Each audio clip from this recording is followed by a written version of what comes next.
Hari ini bertepatan dengan tanggal 12 Desember 2021, Pondok Pesantren Salafiyah Syafi'iyah Sukoharjo mendapat kunjungan dari Wakil Ketua Komisi Pemberantasan Korupsi Republik Indonesia, Dr. K. Haji Nurul Gufron, dalam rangka silaturahim dan kegiatan diskusi ilmiah. Baik pemirsa, berikut liputan selengkapnya. Kedatangan Bapak Dr. K. Haji Nurul Gufron selaku Wakil Ketua Komisi Pemberantasan Korupsi Republik Indonesia disambut oleh Sivitas Akademika Universitas Ibrahimi menuju Makbaroh pendiri dan pengasuh Pondok Pesantren Salafiyah Syafi'iyah Sukoharjo Situbondo.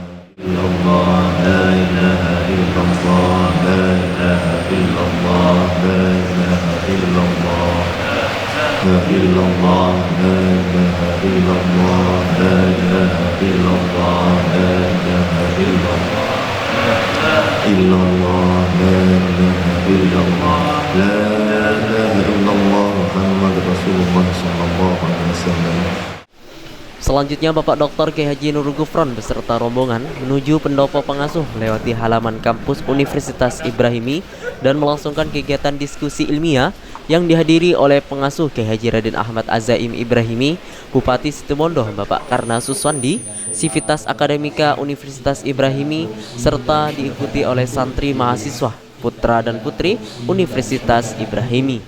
Cita-citanya K. Samsul, K. As'ad, itu mereka melawan Belanda bukan hanya untuk mengantar kepada kemerdekaan. Kemerdekaan itu pintu. Pangapura kentok labeng. Perak debak ke labeng. Harapannya apa? Masuk ke kamar. Kamarnya apa? Kamar kesejahteraan. Kamar keadilan. Kamar kemakmuran. Anda saat ini apakah kemudian merasakan itu? Belum. Kamar-kamar itu belum terwujud. Kenapa tidak bisa adil? Kenapa tidak makmur, tidak sejahtera? Karena masih banyak korupsinya. Maka Anda santre-santre Sukoharjo punya amanah dan tanggung jawab untuk melanjutkan cita-cita K. Samsul, K. As'ad, K. Fawaid. Semangat itu harus menjadi bagian dari giroh di dada santai-santai. Untuk itu, maka kemudian Anda harus melayakkan diri untuk kemudian jadi bupati, jadi gubernur, jadi presiden.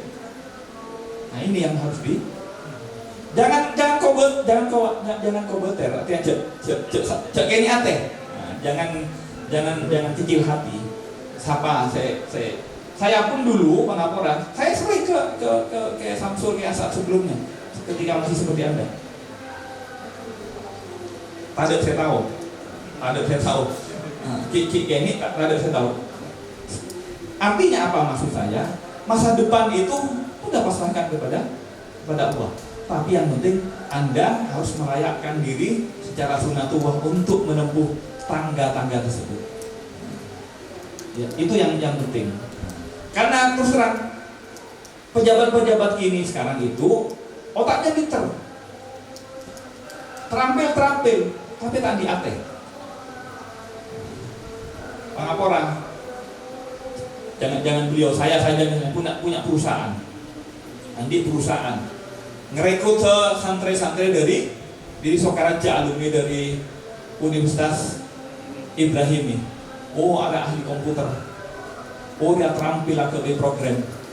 Tapi jangan kancana, tapi robot Pak nyolongan. Kira-kira percaya nggak saya akan merekrut dia untuk mengelola perusahaan saya? Tidak kan? Karena orang yang tidak bisa dipercaya, pembohong, pendusta, kalau pintar tambah berbahaya. Iya kan? Tapi juga saya nggak akan percaya juga kepada, oh ini pintar Pak, yang berbudu Pak. Nah, tak ada dia. Yang dibutuhkan ini adalah yang otaknya cerdas, terampil tangannya, Athena bisa Partajo. Siapa saya Partajo? Ya yang punya kesadaran bahwa hidup ini untuk Allah. Kalau sudah sadar bahwa hidupnya untuk Allah, tak kira macam akan terbentuk bupati. Juta apa Pak Gufron? Selain ada kan Kamar, ada saya tahu. Tapi kalau tahu bahwa dia berketuhanan, kita berdua mungkin tidak ada orang yang tahu, tapi Allah Maha tahu.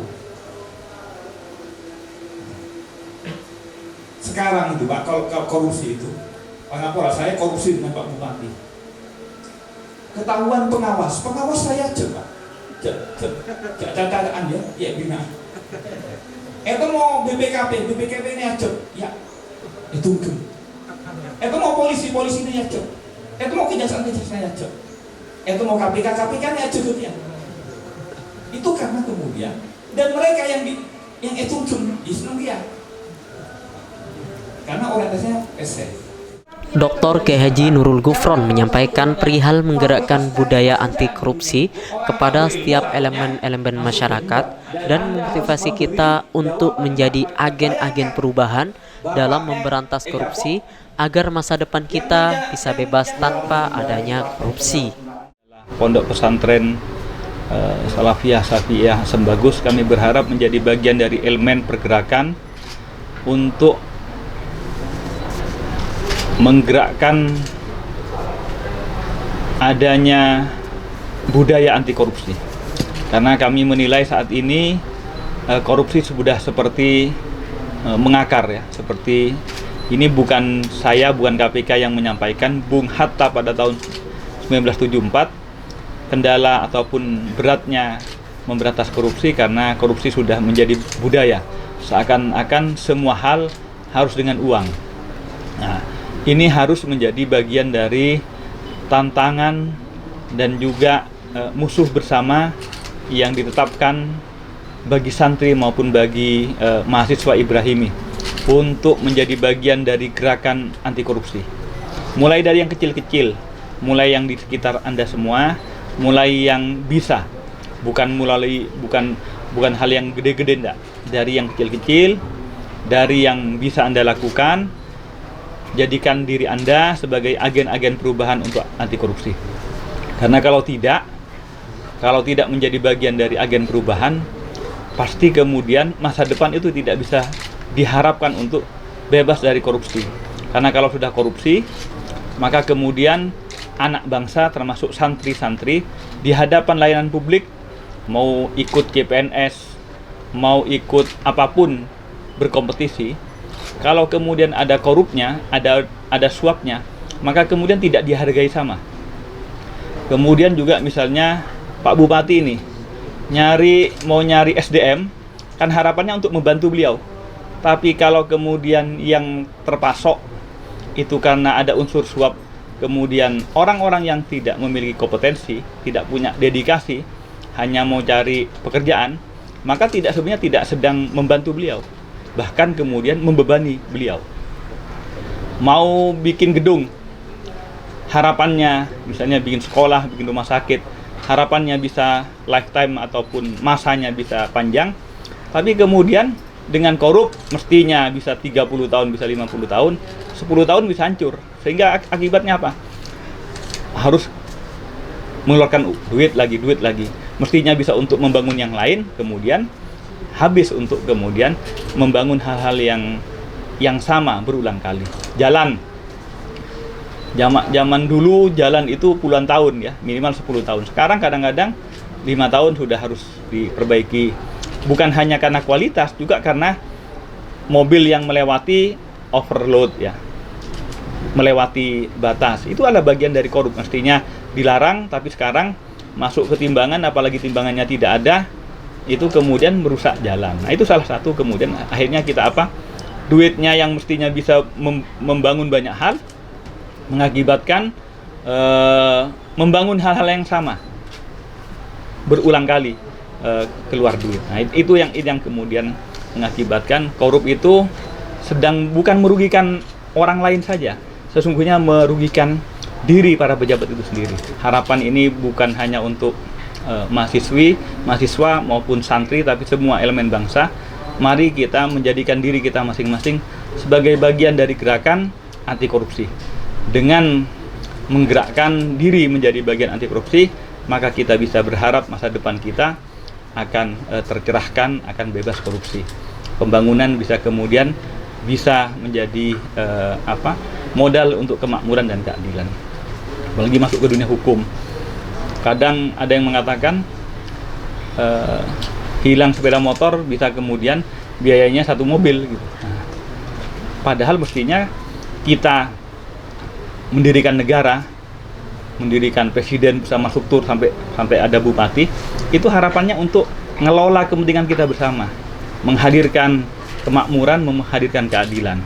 Jangan sampai kemudian struktur negara absen kepada kepentingan-kepentingan publik itu.